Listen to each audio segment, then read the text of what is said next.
Hey guys, welcome back to the show. Today we're going to talk about how hard money loans work, how they work in especially real estate deals specifically. I've had a lot of people ask me about these questions. For house flippers, for people doing larger real estate, a lot of times you're going to use a hard money lender to get your deal done. I want to explain that right now.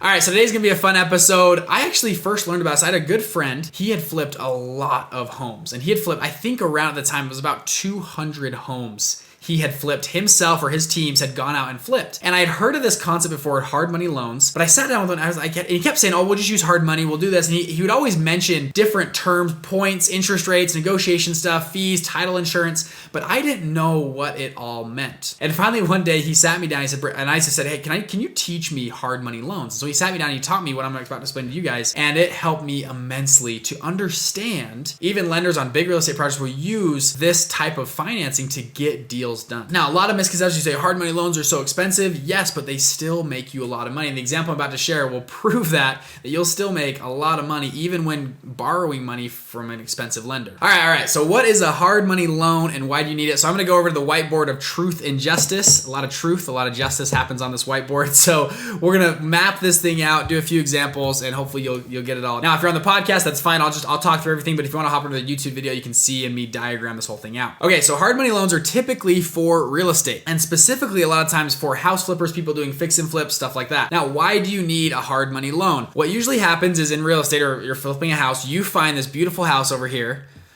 and it is right here, a little smoke cloud on it. Okay, let's call it $250,000 purchase price at an auction, and you need to close very quickly on this house. A lot of times they'll say you got to come with a cashier's check, you got a proof of funds, because a bank to approve like a mortgage to go flip this house is not going to work. It's going to take them a couple weeks, maybe a month to get back to you, and that's too long. These people want to sell these homes fast. So unless you've got $250,000 cash in your pocket to put down, you're going to need another source of money, and that's usually where hard money lenders step in, because typically hard money lenders can get you money very fast. I mean, sometimes it's 5 to 10 days. They can have money in your pocket, and sometimes if you have a relationship with them, they can close in 3 to even 5 days or give you proof of funds, and you can really work with them to be your finance partner to make sure you grab the best deals at the auction. So they specialize in speed of getting deals done fast. Now, why are they called hard money lenders? A lot of times it's because their terms are a little bit higher than usual, right? It's hard money. They call it hard money because it's a little bit expensive money. However, it gets the deal done. So for example, on this $250,000 house that we have over here, let's say they do 100% of the deal, okay? They're gonna give you $250,000 to go and purchase the house. Now, your plan is to fix it up, do all the renovations, and your plan is to maybe spend $50,000 in renovations, and you're gonna sell it for $400,000. So you bought it for $250,000, you're gonna put 50 grand in, and you're gonna sell it for $400,000. So you're gonna make $100,000 on this transaction. Pretty cool, right? So a hard money person will say, hey, we'll give you the 250 grand. We're gonna take a first position on the property. Now, I gotta explain positions for a second. First position on the property means in the capital stack, they get paid out first. So you've seen this with homes, you have a mortgage. If you get a second mortgage or a third lien on it or something, for example, let's say there's 3 positions on a house. Okay, you have a first position, second position, and a third position. What that means is if the house goes into foreclosure, gets sold, first position person gets paid 100% first. Second position, then if there's leftover money, then gets paid some leftover, and then third position, if there's leftover, gets paid some of their money. As you can tell, as you go down the capital stack, if you're in second, third, fourth, fifth, sixth position, the chances of you getting paid back go down and down and down because of the nature of how that's structured. And usually as you go down in a capital stack, the price of money gets more and more expensive. So a first position mortgage right now is it's 2.5%. If you got a second position, they might charge you 4.5%. And then a third position might charge you, 8 or 9 or 10, whatever it is, percent for a third position because it's a riskier loan. Hence, they want to make more money because they're taking more risk. Okay, so back to our example, a hard money lender, they want to give you 250 grand and they want a first position on the house, meaning they essentially own the house. If you don't pay them back,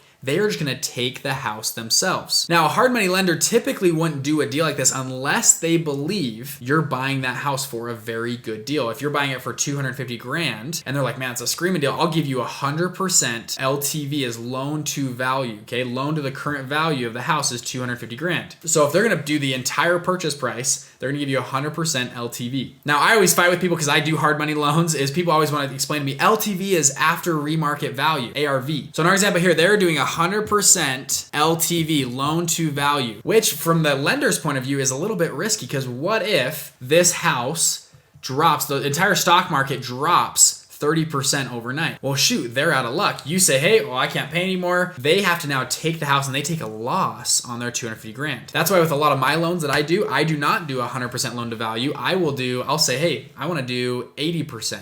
Okay, I'll do 80% of the purchase price. You got to put up 20% yourself, but I still get first position. What that does is make sure you don't walk away from the property because you've got 20% of your own money in the property. But it just depends on the hard money lender you're working with. Some people do all sorts of things. Okay, I'll do a 80%. Some people in this example will do 100%. All right, so back to the board, truth and justice. Okay, so let's say they did 250 grand. They want a first position. We know what that means now. They're doing 100% LTV, and you're gonna put in 50 grand to upgrade the house, and you're hoping to sell it for 400 grand. Hard money lenders typically want to do short-term loans. They don't want to do stuff over a year because it hurts their returns. It hurts their IRR. You guys have seen in our other videos, the faster you turn money, the higher the IRR you get. So let's say they're going to do this loan for 6 months. Now, some lenders will say, I want a monthly payment. Some lenders will say, I want a balloon payment at the end of 6 months. So 6 months and 1 day, I want 250 grand back plus my interest rate of, I would say 12%. Seems pretty typical right now. So they'll do a balloon payment and they'll say, I want all my money back in 6 months and 1 day, everything's due. They're doing a 250 grand.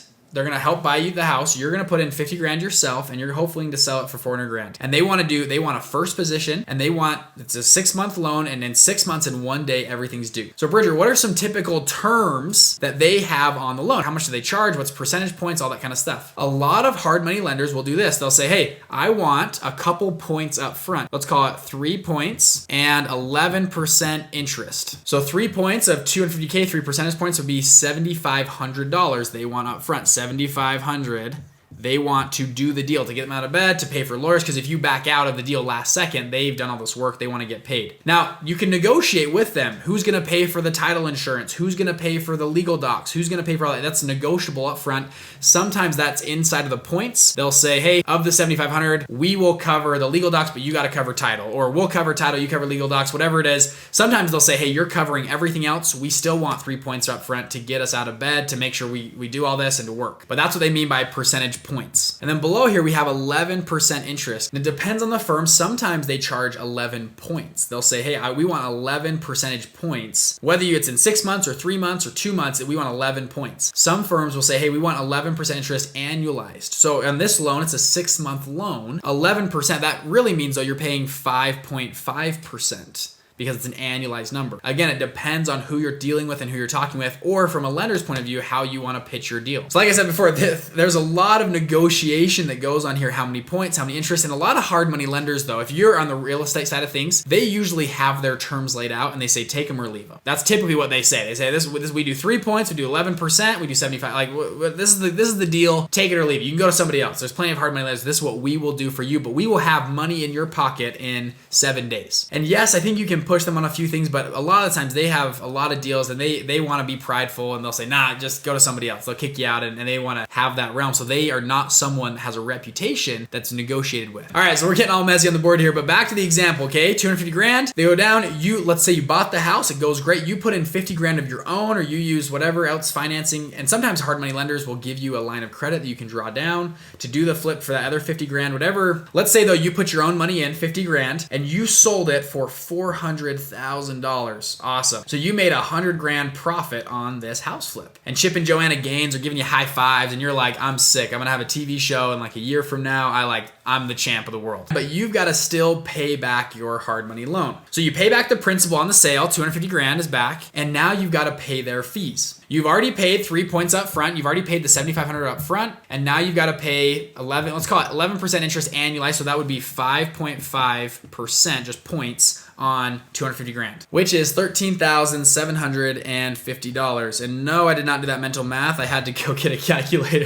I want to make sure it was right. You pay them $13,750. They're happy. They got their points. They got everything. They got their money back. And now you get to keep about 80 grand from this deal because you paid at the beginning. You paid 7,500. You paid 13 here. You keep about 80%, about 80 grand from this deal. And you're still high-fiving Chip and Joanna Gaines. You're excited. Like, this is what we did. So hard money loans, they call them, people have bad terms. Hard money, it's expensive, it's 11%, it's so high. Even if this was 13%, you're still making 80 grand on the deal. Do you want 100% of zero or 80% of 100 grand? Profit, right? Obviously, you want the 80%. Hard money lenders, they help real estate flippers a lot. A lot of them will have a couple of them that they love to use that they'll just call up, and usually you can develop a good relationship with them. Like, hey, we're doing a deal. I need money. They trust you. They like you. Yeah, we'll do the 100% loan to value. For doing hard money loans, I am more cautious when I haven't met the person before. I want them to prove to me that they actually can flip houses, because my worry is, well, what if I give them 250 grand and they go run to the Bahamas and I never see them again? Well, I've got to foreclose on the house. I'm not that great of a real estate guy. I've got to now put it on sale and sell it. I'll probably take a loss. So I usually do, hey, up front, I'll do 70 or 80% loan to value. So 250 grand, I'll do 80% of 250 grand. So you got to put your money in there. But then on renovations, I'll give you, let's call it a $50,000 line of credit, and you can draw it down $10,000 at a time. And I want to check up on the house. I want to make sure the money is going into the house, that you're not faking it and you're going to take my money and go gamble on something. I go to Vegas, right? Try to make more money there and pay me back. I want to make sure that it's going into the asset that I have a first position lien on. That's one example for hard money loans broken down. That's probably the most simple way to explain it, how they work on both angles and how both sides think of it. Now, some lenders, to go a little bit deeper, if let's say that is another house, okay, different example, it's $1 million house. Somebody already has a first position of, let's call it $300,000 on this house. What I will do as a hard money lender is say, I want to be in first position. I'm not going to take a second position because it's too risky, right? If you take a second position, you are at mercy to the first position. The first position usually has all the rules and rights to decide what to do. So if they don't want to sell, they don't sell. If they want to hold on to it for a while or renovate it or upgrade the house, they have pretty much all decision making from that first position. Now, it depends on the documents, how you work with them, but usually the first position has all of the rights and rules and can determine everything. So it's hard to be in second position. Some funds do. I know a fund, they only do second positions, and this is how they do it, okay? They come in at a second position, or they come in first, but they will buy out the first position. So what I mean by that is this: they will come in, they'll say, hey, you need a loan for, let's call it $400,000 or $500,000. Yes, we'll give you a loan for 500 grand. And we're going to do an extra $300,000 and buy out this person and take out their position. And now we assume a first position on this property. So now the lender is into this property $800,000, but still it's $1 million property. So if the property lost 20% of its value overnight because the real estate market crashed, it'd still be okay because they could still sell it for $800,000. So that's one way that a lender can get into a deal. If there's a first position on it, they just buy out the first position and assume the first position.